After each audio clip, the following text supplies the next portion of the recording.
जय हिंद दोस्तों। जैसे ही हमारे रेलवे मिनिस्टर अश्विनी वैष्णव जी ने 78 दिन वेतन के बराबर का बोनस रेलवे कर्मचारियों के लिए देने की घोषणा की दीपावली के यानी कि उपलक्ष्य में, तो वैसे ही ये चर्चा चालू हो गई कि 78 दिन के वेतन के बराबर का यदि बोनस दिया जाएगा रेलवे कर्मचारी को तो ये लाखों में चला जाएगा। जी हाँ, आपने बिल्कुल सही सुना, लेकिन ये बिल्कुल इसका उल्टा है। वो कैसे है वो आज हम इस वीडियो में देखने की कोशिश करेंगे कि भाई 78 दिन के जो वेतन के बराबर जो बोनस देने की बात की है, क्या वो वास्तव में ही लाखों में चला जाएगा या फिर उसकी राशि है जो टोटल 17,951 रुपए ही होती है। आज की वीडियो में हम सबसे पहले देखेंगे कि भाई जो 17,951 रुपए है जो रेलवे कर्मचारी को यानी कि ग्रुप सी, ग्रुप डी और ग्रुप बी के नॉन गजेस्टेड अधिकारियों को बोनस के रूप में दिया जाएगा। ठीक है, ये 17,951 रुपए ये कहां से हमने निकाले हैं। ठीक है, वैसे तो बताया गया था, जो प्रेस कॉन्फ्रेंस की गई है कि उसमें 78 दिन के वेतन के बराबर का क्या दिया जाएगा, यानी कि बोनस दिया जाएगा, लेकिन वो 78 दिन का जो वेतन के बराबर का जो बोनस है वो मात्र कितना होगा, 17,951 रुपए ही होता है। अब सबसे पहली चीज तो कि बोनस की कैलकुलेशन कैसे करते हैं, बोनस कितने प्रकार के होते हैं, क्या सभी सरकारी कर्मचारी जो सेंट्रल गवर्नमेंट के हैं, स्टेट गवर्नमेंट के, क्या उनको सभी को 17,951 रुपए मिलेंगे? जी बिल्कुल नहीं मिलेंगे। ये सिर्फ रेलवे कर्मचारियों को 17,951 रुपए मिलेंगे। वो किस प्रकार से मिलेंगे, देखो मैं थोड़ा सा आपको बोनस के बारे में आपको समझाने की यहाँ कोशिश करता हूँ। देखो, जो बोनस दिया जाता है वो किसके आधार पर दिया जाता है? बोनस दिया जाता है यानी कि पेमेंट बोनस एक्ट 1965 के अकॉर्डिंग। ठीक है, अब सर ये रूल क्या बोलता है, ये जो किसके आधार पर, पेमेंट ऑफ बोनस एक्ट 1965, इसके अनुसार क्या दिया जाता है, बोनस दिया जाता है। मैं अगर थोड़ी सी यहाँ पर बात करूं तो जो सबसे पहले भारत के अंदर बोनस की शुरुआत की थी वो अंग्रेजों ने की थी। कब की थी? 1917 ईस्वी में। कब की थी? 1917 ईस्वी में।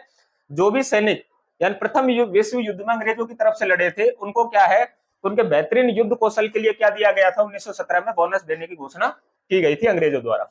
उसके पश्चात जैसे भारत देश आजाद हुआ तो सबसे पहले एक्ट बनाया गया, बोनस एक्ट 1950। उसके बाद बनाया गया 1965, जो कि अभी के जो दिनों में बोनस है, जो बोनस देने के लिए इस एक्ट का यूज किया जाता है।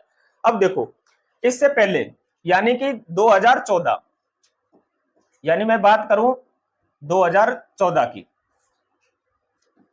2014 1 अप्रैल 2014 से यानी कि 2015 एक्ट यानी बोनस एक्ट अमेंडमेंट किया गया था 2015 के अंदर, जो लागू कब से हुआ था, 1 अप्रैल 2014 से लागू हुआ था। उस समय क्या हुआ था, जो 3500 रुपए जिनको यानी कि बोनस मिलता था उनका कर दिया गया था कितना, 7,000 रुपए, और जिनको 10,000 रुपए बोनस मिलता था, कितना, 10,000 रुपए, उसको कर दिया गया था 21,000 रुपए। लेकिन यहाँ पर अभी मैक्सिमम जो सीमा है वो कितनी है, 17,951 रुपए की है सरकारी कर्मचारी के लिए। ठीक है, आप ऐसा मान के चल सकते हैं कि सरकारी कर्मचारी को अधिकतम 17,951 रुपए का क्या मिल सकता है, बोनस मिल सकता है। ठीक है, और जो कर्मचारी यानी कि नॉन प्रोडक्टिव, मैं थोड़ा सा भी आपको और समझाऊंगा, जिनको पहले 2014 तक जो 3500 रुपए जो बोनस मिलता था वो कितना बढ़कर के कितना हो गया, 7,000 रुपए। अगर इस हिसाब से देखा जाए तो अभी बोनस की राशि है जो 2025 में बढ़ जानी चाहिए थी। कब बढ़ जानी चाहिए थी? 2025 के अंदर। लेकिन अभी सरकार ने किसी भी प्रकार का फैसला यानी कि बोनस को बढ़ाने को लेकर के नहीं किया है और ना ही किसी प्रकार की कोई घोषणा की है। तो अभी जितने भी बोनस मिलेंगे वो पुराने रेट पर यानी पुराने आधार पर ही मिलेंगे। वो कैसे मिलेंगे मैं आपको बता देता हूँ। यहाँ पर बोनस है ना, दो प्रकार का होता है। कितने प्रकार का होता है? There are two types of bonus. कौन कौन सा होता है? एक तो होता है प्रोडक्टिविटी प्रोडक्टिविटी बोनस, एक होता है non productivity bonus. Non productivity bonus जो रेलवे कर्मचारियों को मिलता है वो कौन सा मिलता है, यानी कि PLB। ठीक है, ये वाला बोनस मिलता है जिसको हम बोलते हैं प्रोडक्टिविटी बोनस। यानी कि प्रोडक्टिविटी जो बोनस है वो कर्मचारियों को इसलिए दिया जाता है, और सिर्फ इनको नॉन गजेस्टेड अधिकारियों को। ठीक है, यानी ग्रुप सी, डी और ग्रुप बी के ऐसे कर्मचारी जो गजेस्टेड रैंक में नहीं आते हैं। ठीक है, अब मैं अगर यहाँ पर बात करूं, जो 78 दिन का जो यानी कि उसकी गणना 78 दिन के वेतन के बराबर की बोनस की गणना किस प्रकार से की जाती है, तब अब आपको समझ में आ गया होगा कि जो प्रोडक्टिविटी बोनस है वो किनको दिया जाता है, रेलवे कर्मचारियों को।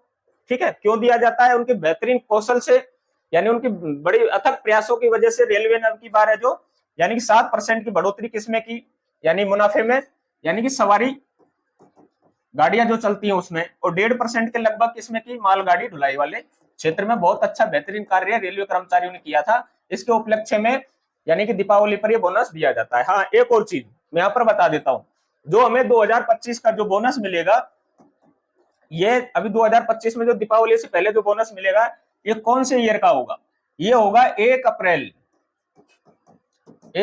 2024 से 31 मार्च 2025 के लिए। ठीक है, अब इसका नियम क्या है कि ये जो पिछले वर्ष का जो वित्त वर्ष है उसका यानी कि बोनस का भुगतान है जो विद इन 8 मंथ में करना होता है। कितने मंथ में, 8 महीने के अंदर करना होता है। और इसके लिए यानी कर्मचारी की एलिजिबिलिटी क्या होनी चाहिए कि जो पिछला वाला जो यानी कि फाइनेंशियल जो ईयर निकल गया उसके अंदर कम से कम 1 महीने वह व्यक्ति है जो क्या किया करना चाहिए, ड्यूटी करना चाहिए। कितना महीने, 1 महीने। अब इसमें सर अंडर सस्पेंशन पीरियड को भी काउंट किया जाता है। यदि कोई कर्मचारी अंडर सस्पेंशन है उसको भी क्या दिया जाएगा, वेतन दिया, सॉरी बोनस दिया जाएगा। लेकिन उसके लिए कंडीशन क्या है कि कम से कम 1 महीने की ड्यूटी वो पिछले फाइनेंशियल ईयर में किया होना चाहिए। ठीक है, ये तो हो गई बोनस को लेकर के बहुत महत्वपूर्ण बातें। अब हम बात करेंगे कैलकुलेशन किस प्रकार से करेंगे। देखो मैं यहाँ पर बता देता हूं कि जो अभी आपको मैं डायरेक्ट इसमें फॉर्मूला के माध्यम से समझाने की कोशिश करूंगा। ज्यादा अगर मैं समझाने में डीपली चला गया तो ये वीडियो काफी लंबी हो जाएगी, इसलिए मैं आपको बता देता हूं। जो सेंट्रल गवर्नमेंट है वो 30 दिन निर्धारित किया हुआ है, एक फिक्स कि 30 दिन वेतनमान का मतलब होता है यानी 7,000 रुपए। आप सीधा सा ये समझ लो, ठीक है, कितना रुपए, 7,000 रुपए। अगर हम बात करें पूरे 12 महीने की, पूरे 12 महीने के वेतन के बराबर के बोनस की, तो यहां पर क्या होगा, 30 दिन यानी कि 1 महीने का 7,000, तो 12 महीने का कितना हो जाएगा, 12 इंटू 7,000 यानी टोटल 84,000। यानी गवर्नमेंट जब 12 महीने के वेतन के बराबर बोनस की जब बात करेगी तो हमें कितना पैसा मिलेगा, 74,000 रुपए बोनस के रूप में मिलेगा। लेकिन अभी बात कितने दिन की हुई है, 78 डेज की। कितने दिन की, 78 डेज। अगर हम 78 डेज का अगर हम बोनस निकालेंगे तो 84 को हम भाग लगा देंगे कितने से, 365 से, यानी एक साल में 365 दिन होते हैं, तो एक दिन का यानी कि बोनस की राशि निकल करके आ जाएगी। तो एक दिन की जो बोनस की राशि है वो निकल के आएगी 230 रुपए 13 पैसे या 14 पैसे। ठीक है, तो उसमें लगभग राशि आपकी निकल करके आ जाएगी और इसको इंटू कर देंगे 78 डेज से, यानी कि 230 रुपया 13 पैसा आ गया एक दिन का बोनस। ठीक है, तो 78 डेज का कितना हो जाएगा, वो हो जाएगा 17,951 रुपए, 17,950.68 पैसा होता है, लेकिन उसको राउंड फिगर में कितना लेंगे, 17,951 रुपए। ठीक है, इसका मतलब कि जो नॉन प्रोडक्टिव जो भी यानी कि बोनस होगा वो कितना निकल करके आएगा, 17,951 रुपए आएगा। किसके लिए, रेलवे कर्मचारी के लिए। अगर मैं यहाँ पर बात करूं बाकी सेंट्रल गवर्नमेंट के कर्मचारी जिनको सॉरी रेलवे कर्मचारी को प्रोडक्टिव मिलता है, ठीक है, नॉन प्रोडक्टिव जो हमें बोनस मिलेगा वो कितना मिलेगा। देखो यहाँ भी दो कंडीशन है, जो भी ज्यादातर जो सेंट्रल गवर्नमेंट एम्प्लॉय है जो उनको मिलता है नॉन प्रोडक्टिव यानी कि बोनस, उनको मिलता 30 दिन के वेतन के बराबर। कितने दिन के वेतन के बराबर, 30 दिन के वेतन के बराबर। 30 दिन का वेतन कितने के बराबर है, लगभग 7,000 रुपए के बराबर। ठीक है, अगर इसमें एक्चुअल में देखें तो 6,908 रुपए हमें क्या मिलता है, यानी कि बोनस की राशि है जो केंद्रीय कर्मचारियों को मिलती है। कई डिपार्टमेंटों में 60 दिन के वेतन के बराबर भी क्या मिलता है, यानी कि वेतन के बराबर बोनस मिलता है। कितने दिन के बराबर, 60 दिन के वेतन के बराबर, तो उसको कितना मिल जाएगा, 14,000 रुपए मिल जाएगा। ठीक है, अगर मैं यहाँ पर बात करूं जितनी भी पैरामिलिट्री फोर्सेज है, ठीक है, उनके अलावा और छोटे जो यानी कि और डिपार्टमेंट हो गए, जैसे पुरातत्व विभाग हो गया और कई प्रकार के विभाग हो गए, उनमें कितना मिलता है, 6,908।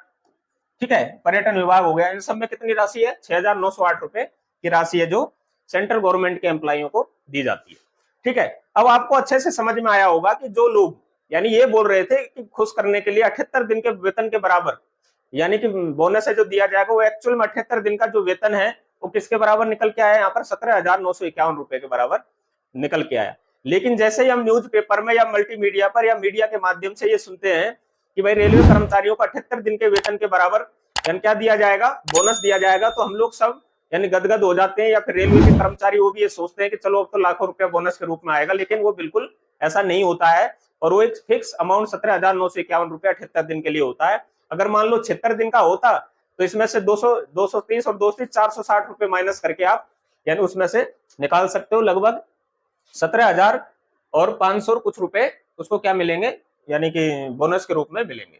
ठीक है, ये तो घोषणा कर दी थी कल रेलवे मिनिस्टर द्वारा 24 सितंबर को। ठीक है, और जल्दी मैं आपको बता रहा हूं कि जो बाकी के जो सेंट्रल गवर्नमेंट के एम्प्लॉई है उनके भी यानी बोनस की घोषणा कर दी जाएगी, या फिर जो पेमेंट के साथ में या पेमेंट से पहले भी इसकी डालने की घोषणा भारत सरकार द्वारा की जा सकती है। ठीक है, तो अभी आपको समझ में आया होगा कि जो ये यानी 30 दिन के वेतन के बराबर, 60 दिन के वेतन के बराबर और 78 दिन के वेतन के बराबर बोनस का मतलब क्या होता है। आज हमारे 25 के सब्सक्राइबर पूरे होने पर सभी व्यूअर्स को बहुत बहुत धन्यवाद करना चाहता हूं कि आप लोगों ने मुझे इतना सपोर्ट किया और मुझे इतना प्यार दिया। इस सभी के लिए 25,000 यानी कि हमारी जो आज यूट्यूब की जो फैमिली हुई है वो आपके प्यार, आपकी मेहनत और आपके इतना सारे प्यार की वजह से ही ऐसा संभव हो पाया है।